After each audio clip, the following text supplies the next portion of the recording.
Hökmdarın taleyi. Yazar Elçin. Köçürən Milad Teymuri. Səsləndirənlər Meysəm Qarabaği, Nəsrin Həbibzadə, Mehdi Sərvəri.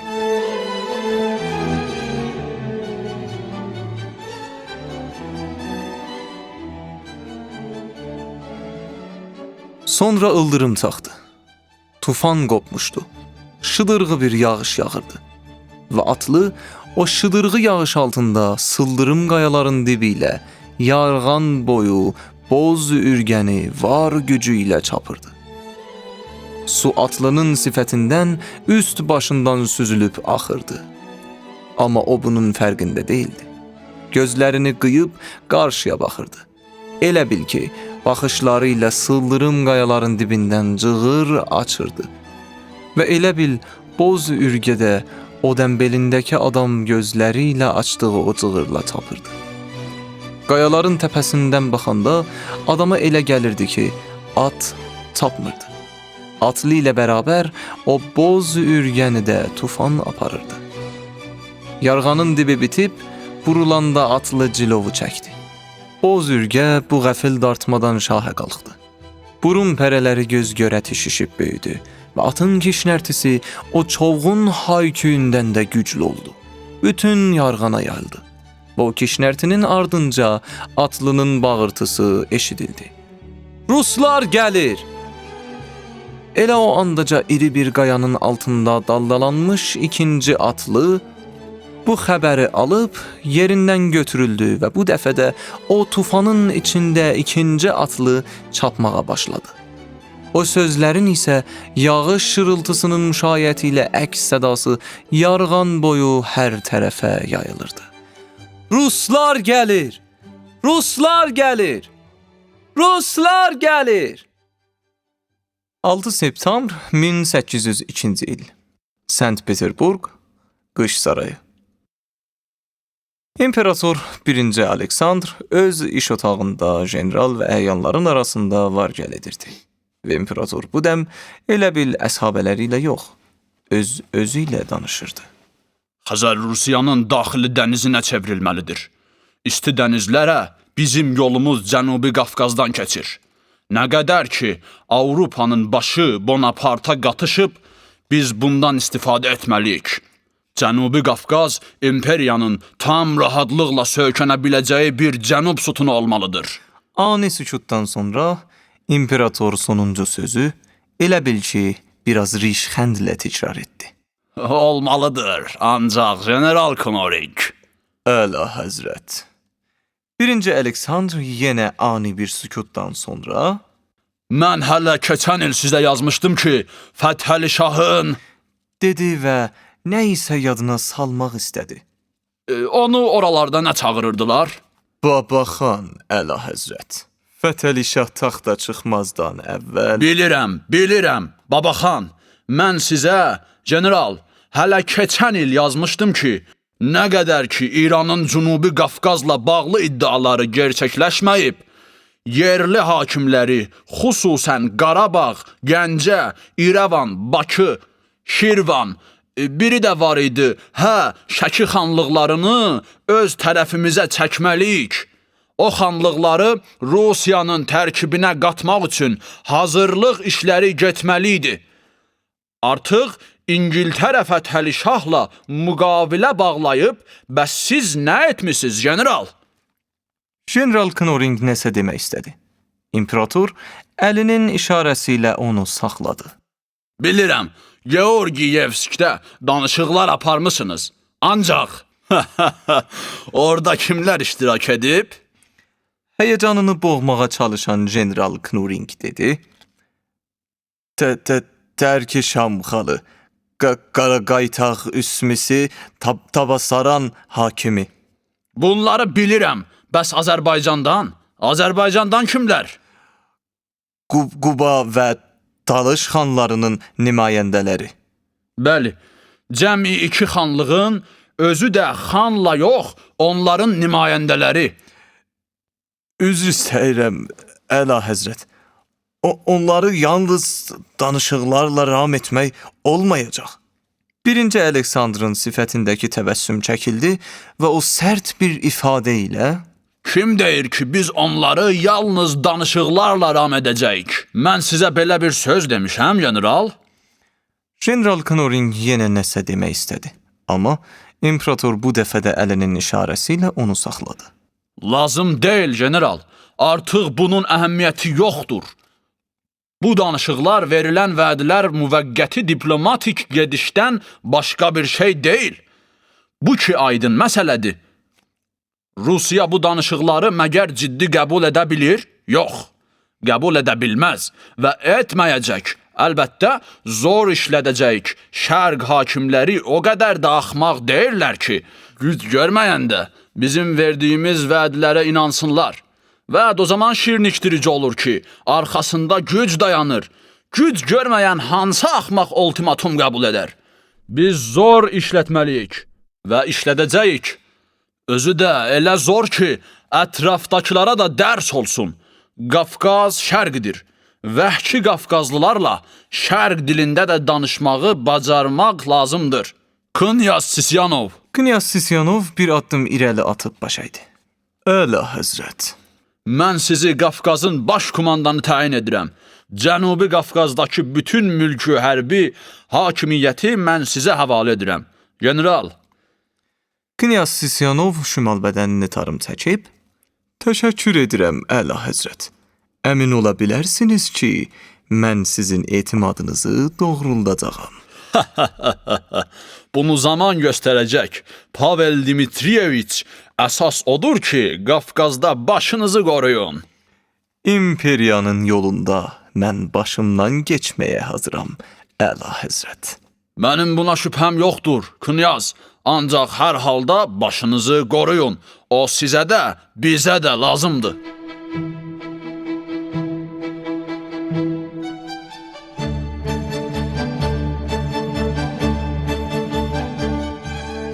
«6 septembr 1802-ci il. Sankt-Peterburg, Qış Sarayı, Bal zalı. Gözəl bir gecə, gözəl bir bal idi. Orkestr özü də öz ifasından ləzzət ala-ala çalırdı və saraya dəvət olunmuş Sankt-Peterburg zadəganları rəqs edirdi. Knyaz Pavel Dmitriyeviç Sisyanov 1-ci Aleksandra baş əyərək İmperatrisə Yelizavettanı rəqsə dəvət etdi. Xahiş edirəm mənə şərəf verəsiniz, əla həzrət. İmperatrisə imperatora baxdı və 1-ci Aleksandr yüngülcə başını tərpətdi. İmperatriçə Yelizaveta gözəl bir təbəssümlə gülümsəyərək knyazın dəvətini qəbul etdi. Knyaz Sisyanov ilə imperatriçə bütün zalın ehtiram və səcdə dolu diqqət altında rəqs edirdilər. Sizi təbrik edirəm, Knyaz. İmperator sizə böyük ümidlər bəsləyir. Təşəkkür edirəm, əla həzrət. Mən o ümidləri doğrultmağa çalışacağam. Həqiqətən qəribə taliyiniz var, Knyaz. Böyük bir imperiyanın ən səlahiyyətli nümayəndəsi kimi ata-baba yurdunuza gedirsiniz. Yəqin qanda çəkir. Qan barədə bir söz deyə bilmərəm, əla həzrət. Ancaq əla həzrət imperatorun və imperiyanın qarşısındakı borcun məsuliyyətini hiss edirəm. Tali nədir? Tali hər bir insanın bu dünyadakı missiyasıdır. Sizin də missiyanız beləymiş, Knyaz. Mən də sizə inanıram və siz mənim üçün də... İmperatriçə sözünü davam etməyə elə bil bir az çətinlik çəkdi. Mənim üçün də əziz bir adamsınız. Deyirlər, Qafqazda sıldırım dağlar çoxdur. Mən istəyirəm ki, siz o dağların arasında, o vəhşi diyarlarda... İmperatriçə özü öz sözünü yarımçıq kəsdi. Belə deməklə sizin qəlbinizə toxunmadım? Yox, siz olan şey deyirsiniz. Mən istəyirəm ki, siz o diyarlarda xatırlayasınız ki, uzaq Sankt-Peterburgda mənim simamda bir dostunuz var. Mən bilirəm ki, siz dediyiniz o borcu müqəddəs sayan bir insansınız və inanıram ki, həmin borcu layiqincə yerinə yetirəcəksiniz. Məndən bir xahişiniz varmı, Knyaz? Var. Eşidirəm. Deyirlər, Gəncə Qafqazın ən gözəl şəhridir. Ola bilər. İcazə verin Gəncəni sizin şərəfinizə Yelizavetapol adlandıraq. Bunun üçün Gəncə imperiyanın bir parçası olmalıdır ki, Niyaz. Buna şübhəniz olmasın, Əla Həzrət. O zaman elə bilin ki, icazəni aldınız.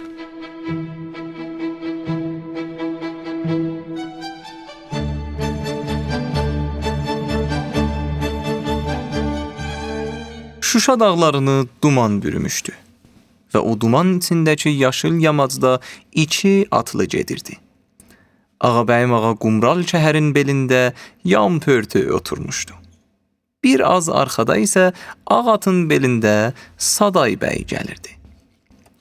Ağabəyim ağa başını arxaya çevirib, Nədir, yenə ağzına su alıbsan? Saday bəy duman içində boz yaşıl kölgə kimi güclə sezilən dağlara baxdı. Ayaqlarını üzəngiyə basıb, elə bil başqa nələr də görəcəkmiş kimi atın belində dikələrək ətrafa boylandı və Vallah, belə vaxtlarda səninlə danışmağa qeymıram. İstəyirəm ki, elə eyzən o dağlara baxasan. bu sözlər açıq-aşkar Ağabəyim ağanın ürəyinə yayıldı və qız Bəsdir, sən Allah. dedi, amma o gözəl sözlərin sevdasını heç cürə gizlədə bilmədi. Qumral şəhərlə ağat duman içindəki o yaşıl yamacda bir müddətdə eləcə addımladı. Ağabəyim ağa bu dəfə başını arxaya çevirmədən elə bil sözlərini qarşıdakı dumanlı dağlara deyirdi. Biraz da şıltaqlıqla Həmişə deyirsən ki, məni çox istəyirsən. Bəs məndən çox istədiyin bir şey yoxdur? Saday bəy cavab vermədi. Ağabəyim ağa dedi, Nə oldu qoşun başı? Düzünü deməkdən qorxursan? Mən heç nədən qorxmuram. Onda de, var ya yox? Var. bu dəfə ikisi də sustu. Bəlkə bu söz Saday bəyin bu təsdiqi Ağabəyim ağa üçün gözlənilməz oldu. Və o sükutu Saday bəy pozdu. Qarabağ. Ha, yaman özündən razısan. Sən soruşdun, mən də dedim. Onda çap cıdır düzünə. Görək sənin ağatın nə deyir, mənim çəhərim nə deyir. Belə dumanda cıdır düzünə cıdıra çıxmazlar, axam qızı. Biri də ki görərsən, sıldırımdan qopub daş altının dibinə düşübsən. Ay ağat, gör sənin belindəki bu qoçaq sənin barəndə nə fikirdə deyək? İndi ki belə oldu, onda gəl görüm, xan qızı. Dedi və irəli çapdı. Baxaq, qoşun başı. Və o atlıların ikisi də çapıb Şuşa dağlarının duman içində görünməz oldu.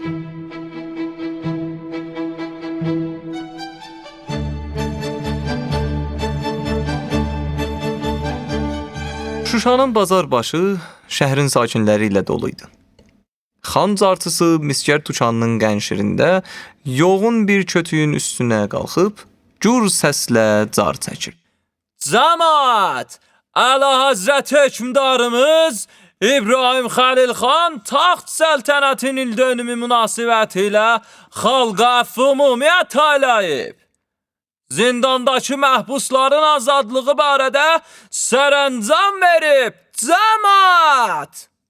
Bu xəbər bazar başında alış-verişlə məşğul olan adamların arasına bir çaxnaşma saldı. Xəbəri evə tez çatdırmaq üçün biri dükanı bağladı. O biri aldığı arşın malı yarımçıq piştaxtanın üstünə atıb qaçdı. Bir başqası atın belinə sıçradı. O biri eşşəyi dartdı və bazar əhli xana dua edirdi. Allah xanın ömrünü uzun eləsin. Allah xanı həmişə öz taxtında, səltənətində bərqərar eləsin. Allah Pənahxana rəhmət eləsin.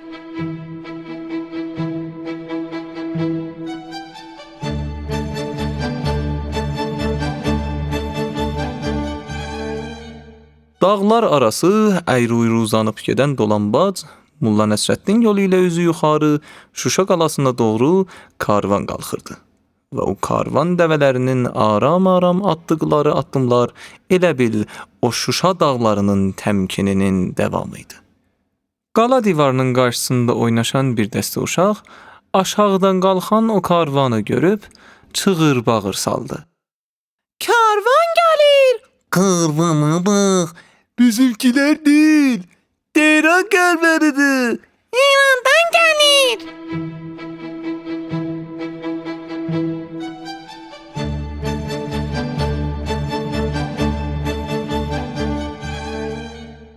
İbrahim xan Şuşa iqamətgahında Axund Mir Möhsün ağa ilə bərabər nargilə çəkirdi və hiss olunurdu ki, xan fikirli, qayğılıdır.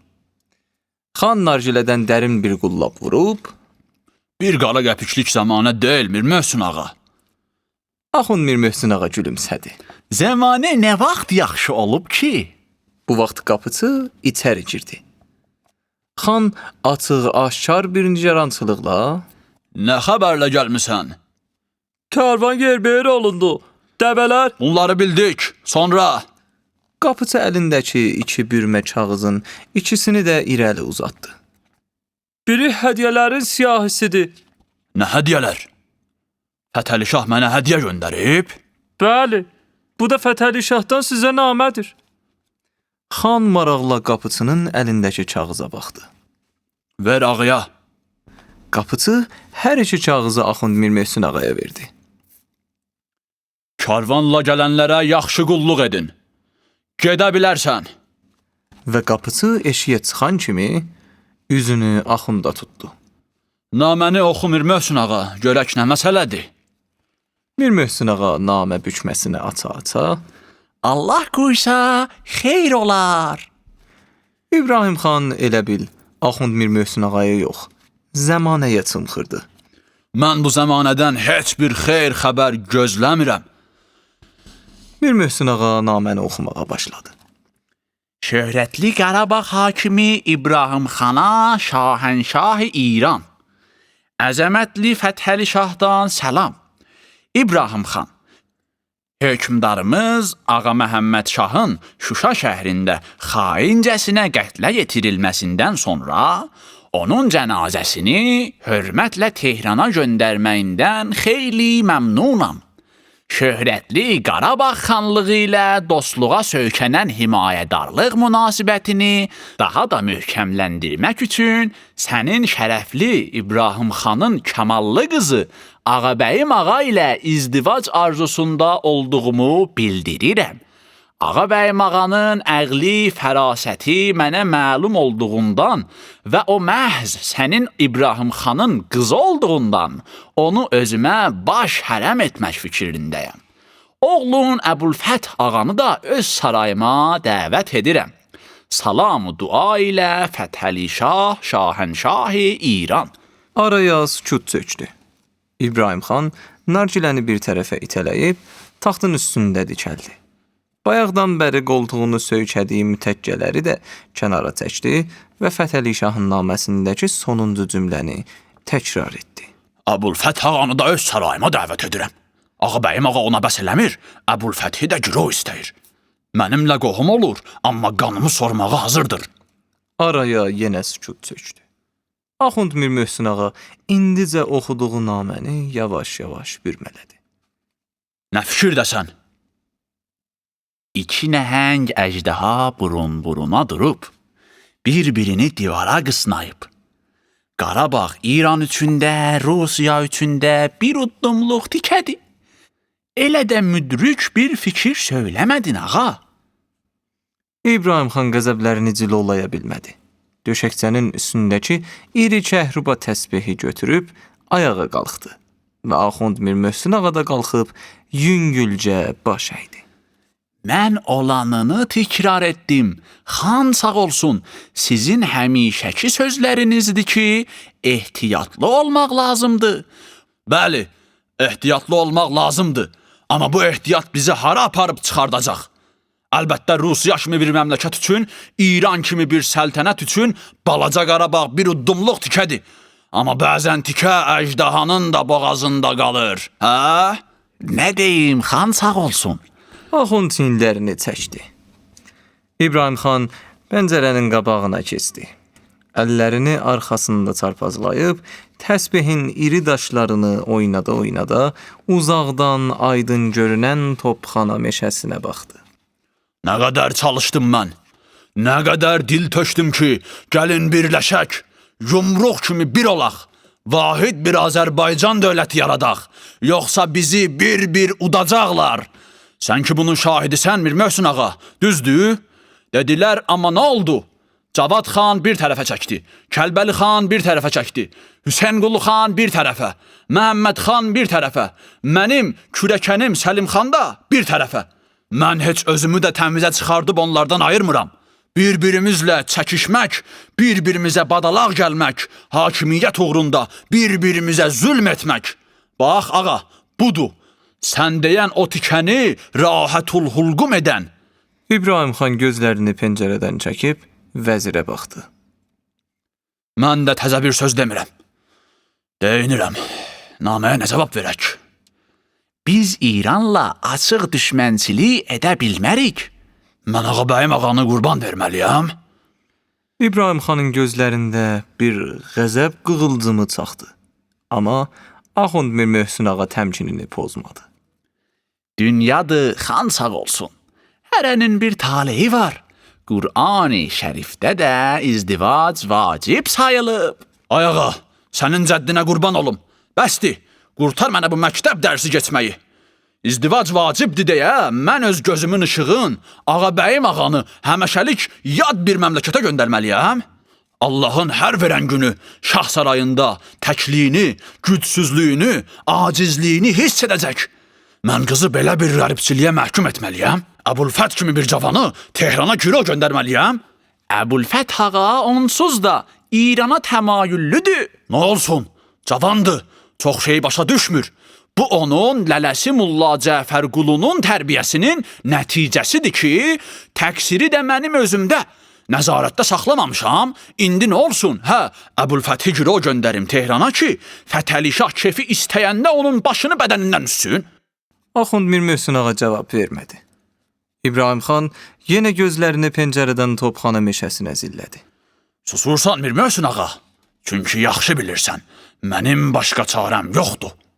Hökmdarlıq ancaq kənardan baxan üçün şirin şeydir. İbrahim xan eləcə pəncərədən baxa-baxa, Bəs Rusiya bu izdivaca nə deyəcək? Boğazımızdan yapışmayacaq ki, bir tərəfdən deyirsən, bizimlə danışıqlara meyillisən, amma o tərəfdən də İranla qohum olursan? Deyəcək, əlbəttə, amma mən başqa bir çarə görmürəm. Bir də ki, Fətəli Şah özü də türkdür. Biz bu izdivacdan, bu qohumluqdan istifadə edib, Qarabağın toxunmamazlığını təmin edə bilərik. Azərbaycanı vahid bir dövlətə çevirməkdə Fətəli Şahın əzəmətinə, İranın qüdrətinə söykənə bilərik. Nə üçün Fətəli Şah istəməsin ki, İranla Rusiya arasında bir müsəlman dövləti olsun və lazım olduqda Rusiyanın həmlələrinə İran özü yox, məhz bu dövlət cavab vermək məcburiyyətində qalsın. Xüsusən də ki, bu dövlətdə Fətəlinin öz dədə-baba kökündən olacaq. Axund, Bəyəm ağa Məhəmməd Şah öz türkümüz değildi. Bəyəm Nadir türk değildi. Şah Abbas türk değildi. O biriləri türk değildi. Nə oldu? Bəyəm o boyda Osmanlı türk değildi. Səfəvilər də türk değildi ki, bir-birini qırdılar. Bəs o qırğından kim qazandı Mir Möhsün ağa? İranın başında kim olursa olsun, bu məmləkətin bir dövlət kimi qədim tarixi var. Böyük dövlət ənənələri var və Azərbaycanın müstəqilliyi onların dövlətçiliyi üçün bir təhlükədir. Ağabeyim ağanın zəkasına hamı bələddir. Xan sağ olsun, onun Fətəli Şaha təsiri ola bilər. İbrahim xan dərindən köks ötürdü. Ağabəyim ağa, o boyda səltənətin maraqlarına üstün gələcək. Bilirsən ürəyimdən nə keçir Mir Möhsün ağa? Allah Teala bir gün, bircə gün məni bütün qayğılardan azad edəydi. Və mən, bax, o Topxana meşəsində həmin günü təkcə, Mir Möhsün ağa eşidirsən, təkcə və tamam qayğısız gəzib dolaşaydım.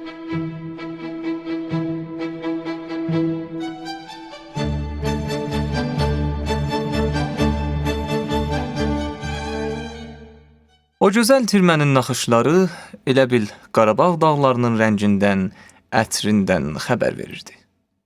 Tuba xanım bir-iki qaravaşı ilə döşəkçənin üstündə oturub o tirmənin naxışlarını toxuyurdu. İbrahim xan iti addımlarla iqamətgahın üst qatına qalxdı və qapını açıb Tuba xanımın otağına girdi. Qaravaşlar dərhal ayağa qalxıb təzim etdilər və otaqdan çıxdılar. İbrahim xan səbrini tamam itirmişdi. Sən də vaxt tapmısan tirmə toxumağa? Nə oldu? Tuba xanım tirməni kənara qoyub, Bu izdivac çətin olacaq, İbrahim. Mənim baxtıma asan şey yazılmayıb. Nə deyir? Nə deyəcək?